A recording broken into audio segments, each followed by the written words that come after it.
Kanalıma hoş geldiniz. Şu anda elimde bol sağlıklı, yaprakları canlı ve yeni kökler çıkaran orkideler var.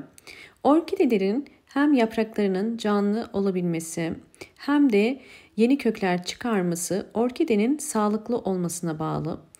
Sağlıklı orkideler bol bol yeni kök ve yaprak ve yeni çiçek dalı çıkarır.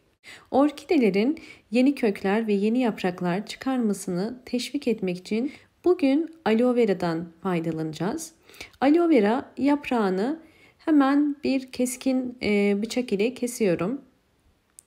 Aloe vera yaprağının içerisinde bol miktarda jel var. Bu jeli çıkarabilmek için bakın en üstten ince bir çizgi halinde kesiyorum. Ve içerisindeki jeli şimdi çıkaracağız.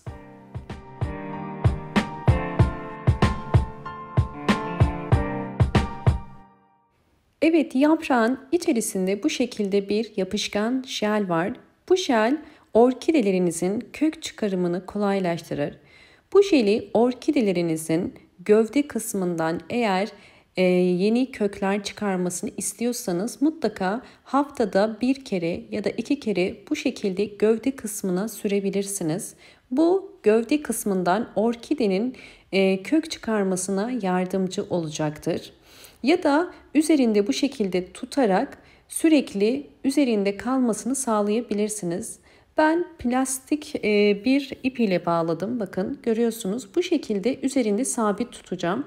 Bu aloe vera yaprağı üzerinde kuruyuncaya kadar kalabilir. Hiçbir zararı olmaz. Bakın arka taraftan çok sıkmayacak şekilde bu şekilde bağladım. Böylelikle bu kısımdan bol bol yeni kökler çıkacak. Bakın görüyorsunuz bu orkidem zaten yeni çiçek dalları da 2 tane çıkarmaya başladım.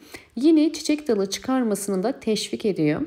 Bakın sizlere bu orkidemi de göstermek istiyorum. Gördüğünüz üzere gövde kısmından bol bol aktif kökler çıkıyor. Orkidelerin bu şekilde bakın gövde kısmından yeni kökler çıkarabilmesi bu aloe vera jeli ile mümkün ve bunu gerçekten çok kolaylaştırıyor. Uzun süredir birkaç yıldır denediğim bir yöntem. Sizlere de kesinlikle tavsiye ederim.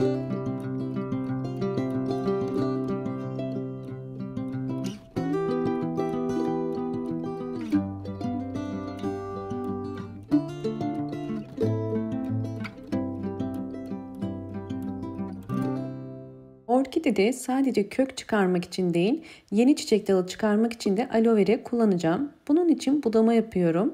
Boş boğum ile dolu boğum arasından keskin bir bıçak ile kesiyorum. Yine bakın bunlar boş boğumlar.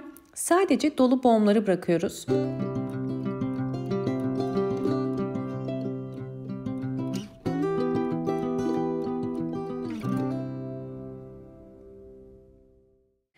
Evet, budama işleminden sonra boğum yerlerine haftada 2 kere aloe vera jelini bu şekilde sürebilirsiniz ya da üzerine takabilirsiniz. Bu boğum yerlerinin yumuşatarak sürekli nemli kalmasını sağlayacak.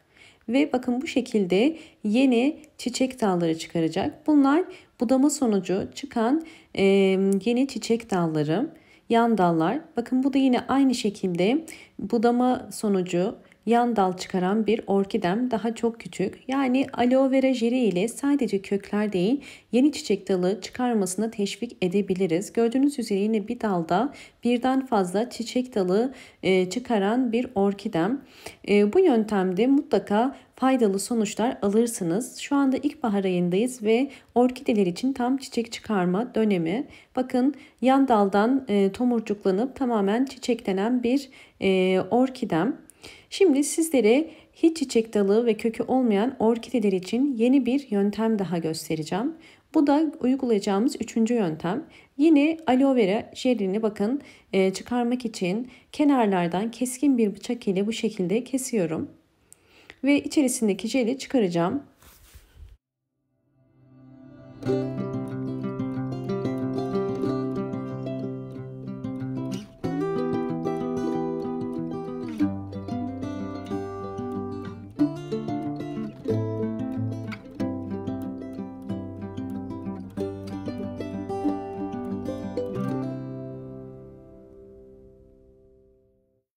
İçerisindeki jeli çıkardım. Videomu buraya kadar izlediyseniz ve beğendiyseniz hemen beğen tuşuna basıp kanalıma da abone değilseniz eğer bana destek olmak için abone olursanız çok mutlu olurum. Şimdi 3. tarifimiz için yapmamız gereken çıkarmış olduğumuz jel için bir suya ihtiyacımız var. 1 ya da 1,5 litre suyun içerisine bakın çıkarmış olduğum jelleri koyuyorum. Ve eğer jeli çıkaramıyorsanız yapraklarıyla beraber de kesebilirsiniz. Fakat ben direkt jelin daha kolay suya geçebilmesi için bu şekilde soydum. Ve bunu bir gece bekleteceğim. Bir gece beklettim bakın.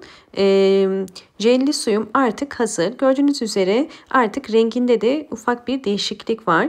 Daha fazla bekletmiyorum. Sadece 12 saat. Şimdi her bir saksı için 8 yemek kaşığı kadar koyabilirsiniz.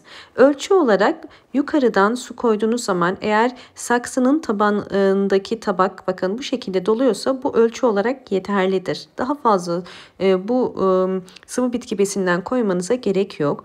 Bunu ayda bir kere uygulayabilirsiniz. Orkidelerinizin bol bol yeni kökler çıkarmasına ve aynı zamanda çiçek dalı çıkarmasını çok kolaylaştıracaktır. Özellikle yaz boyunca orkidelerinizin bu şekilde çiçekli ve aktif yeni kökler çıkarmasını istiyorsanız bu sizin için çok güzel sonuçlar verecektir. Eğer orkideleriniz bakın kökleri, hava kökleri de bu şekilde uçları aktif ise bu orkidenizin çok sağlıklı olduğunu gösteriyor. Sağlıklı bir orkide her zaman yeni kökler çıkarır. Bakın yine köksüz olan bir orkidem ve uygulama ile bol bol yeni aktif kökler çıkaran bir orkidem.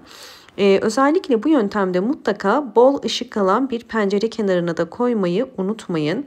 Eğer bol ışık alırsa hem orkideniz yeni kökler hem de yeni yapraklar ve bol bol bakın bu şekilde yeni çiçek dalları da çıkaracaktır.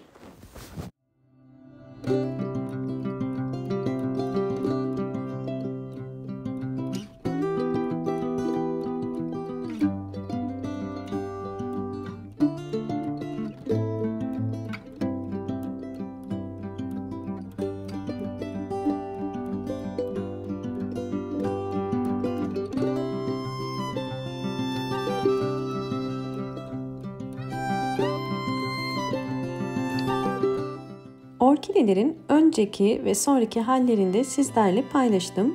Umarım bu anlattığım püf noktalar sizler için faydalı olmuştur. Videomu buraya kadar izlediyseniz ve beğendiyseniz hemen beğen tuşuna basıp kanalıma da abone değilseniz eğer bana destek olmak için abone olabilirsiniz. Bol bol yorumlar yapıp yorumlar kısmında da sorularınız varsa sorabilirsiniz. Hoşça kalın, sağlıkla kalın.